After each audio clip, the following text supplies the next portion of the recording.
How you doing? So I wanted to do a video and discuss a more grandiose potential benefit of this site. And I want you to ponder this question. Could have the World Threat Directory potentially avoided the 9/11 attacks? I know that sounds quite grandiose, but let me tell you how I believe that it very well could have. If you study up on the September 11th attacks, and not just those, but any other thing, but I use that because it's a very historical event. Most people have heard of it and are well aware of it. And if you follow that and you checked and you read up on the congressional reports and the findings, one of the key phrases that was utilized and became a catchphrase at that time was connect the dots.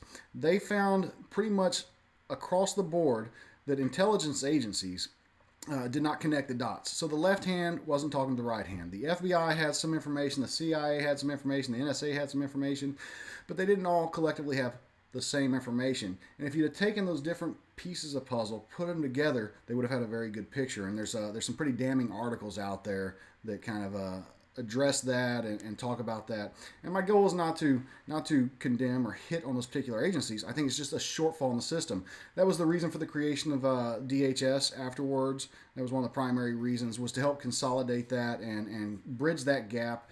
However, they've had some struggles and they've done some improvements, but it's still not there.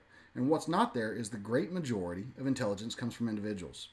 And so imagine if all of that intelligence is in the same location and intelligence agencies or individuals or whoever are monitoring that and looking at that, they see the whole picture. You know, for instance, in the 9/11 attacks, a flight instructor had made a report to one of the agencies that he was concerned because some Middle Eastern individuals had taken flight lessons, but they had no concern on learning how to land. So he had reported that. Another agency had information that an aircraft, or they had made the assessment that an aircraft could potentially be used as a missile.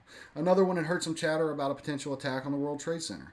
But if they're all seeing these different pieces and they're not seeing the whole, they aren't able to put it together. And that's what happened there in the intelligence community. And I truly believe the World Threat Directory can help bridge that gap and very well potentially stop those things. And it very well may have in that case. Now, you know, hindsight's 20/20, and who's to say? And that's I just want you to ponder that fact and think about some other scenarios that could have come into play. San Bernardino, if you remember, one of the things they found was one of the neighbors had concerns, but he didn't want to be labeled or perceived as racist.